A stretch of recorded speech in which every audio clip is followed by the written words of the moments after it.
Rasulillahi Muhammadin ibn Abdillah sallallahu alayhi wa ala alihi wa sahbihi ajma'in. Amma ba'du, Allah subhanahu wa ta'ala amejalia ibada, hasa ibada zile za kutakasa nafsi na ibada nyingine pia za kimwili ambazo pia lengo lake ni kutakasa nafsi na kusafisha nyoyo za watu. Ibada hizo ni muhimu sana kuwa ni sababu ya kuweza kupata kujibiwa maombi yetu.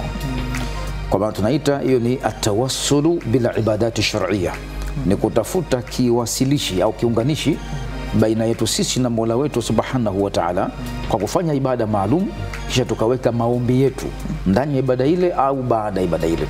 Na hili jambo ambalo linafaa kisheria. Kwa hivyo Mtume sallallahu alaihi wasallam alikuwa akifunga katika utaratibu wake, maana sunna mwenendo, alikuwa akifunga siku mbili katika wiki, kwa maana Jumatatu na siku ya Alhamisi.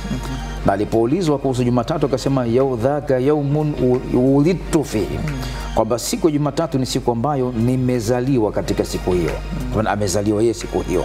Kwa hivyo akawa nafunga siku hiyo kwa kuiadhimisha kuwa ni ibada kwa siku hiyo. Lakini pia kuhusu yaumul khamis, ya Alhamisi ina muktadha gani katika kufunga kwako? Akasema dhaka yaumun turfa'u fihi au tu'radu fihi al-a'malu ila Allahi rabbil alamin, kwamba siku ya Alhamisi ni siku ambayo matendo ya waja, matendo ya watu, amali zao zinapandishwa na kupelekwa taarifa yake. Ripoti ya wiki inapelekwa siku hiyo kwa Mwenyezi Mungu Subhanahu wa Ta'ala kupitia malaika wake. Kwa ni mfumo ambao ameweka Mwenyezi Mungu mtukufu, kama vile ambavyo katika idara mbalimbali kuna utaratibu wa kuandika ripoti pengine za kila wiki au za kila mwezi au kila robo ya mwaka, kota na mfano hayo. Kwa hivyo haya ni misingi ambayo Qur'an imeweka tokea mwanzo na ndio utaratibu ambao kwa Mwenyezi Mungu mtukufu. Kwa hivyo kufunga ibada hii ya siku ya Jumatatu ambayo kahimiza Mheshimiwa Mufti Mkuu wa Zanzibar Sheikh Saleh Omar Kaabi, ni kwa sababu kwanza kabisa tunatafuta kumwomba Mwenyezi Mungu tukiwa katika hali ya ibada ya kufunga.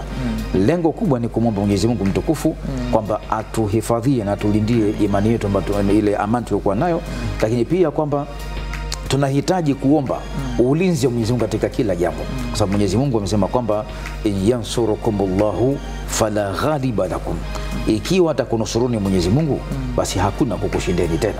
Kwa tunamwelekea yule ambaye hashindwi, ili sasa kama kuna jambo la kuweza kuharibu utaratibu na amani iliyopo, kama kuna malengo hayo, basi Mwenyezi Mungu awashinde wale wanataka kuharibu amani hiyo, ili wawe katika hali ya utulivu na wao awatulize, sababu yeye ndiye mwenye uwezo wa kutuliza nafsi za watu na mwenye uwezo kuongoza. Vinginevyo itakuwa bado tunahangaika, kwa sababu Mwenyezi Mungu ndio mwenye kuweza kuyafanya haya zaidi. Tunatoa elimu ili watu wapate kuyafahamu, na hiyo ni ibada wala sio bid'a, si uzushi. Ni ibada ambayo ipo katika kila wiki, tunafunga kwa ajili ya kumwomba Mwenyezi Mungu, lakini kwa sababu hiyo ni siku ambayo tayari ipo katika sheria, sio ya kuanzishwa na mufti mkuu, hapana. Tumekaiweka mwenyewe tokea mwanzo, ipo, tunaitumia fursa hiyo. Amma bi ni'mati rabbika fahadith, hii neema Mwenyezi Mungu tunasimulia, na mtume kafunga na kaomba dua mbalimbali. Na siku ambayo mtu amefunga katika watu aina tatu, kwamba hao wakiomba dua zao basi hazirejeshi tupu, kwa maana hazitorejeshwa au kwa watu hazito kataliwa maombi yao.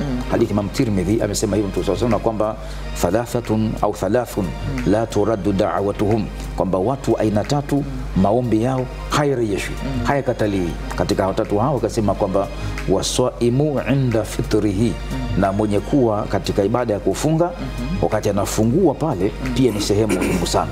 Lakini na pia dua yoyo wakati wote katika ibada ya kufunga, hata kabla kufikia muda wa kuftari, nayo pia ni wakati ambapo maombi yake yanakwenda vizuri zaidi mbele ya Allah subhanahu wa ta'ala. Hiyo ndio muktadha na hikma ya Mheshimiwa Mufti Mkuu kutumia fursa hiyo kuwahimiza watu waumini tufunge siku hiyo, kumwomba Allah mtukufu amani yetu ibakie katika hali hiyo na ilindwe zaidi dhidi ya kila uhalifu. Naam.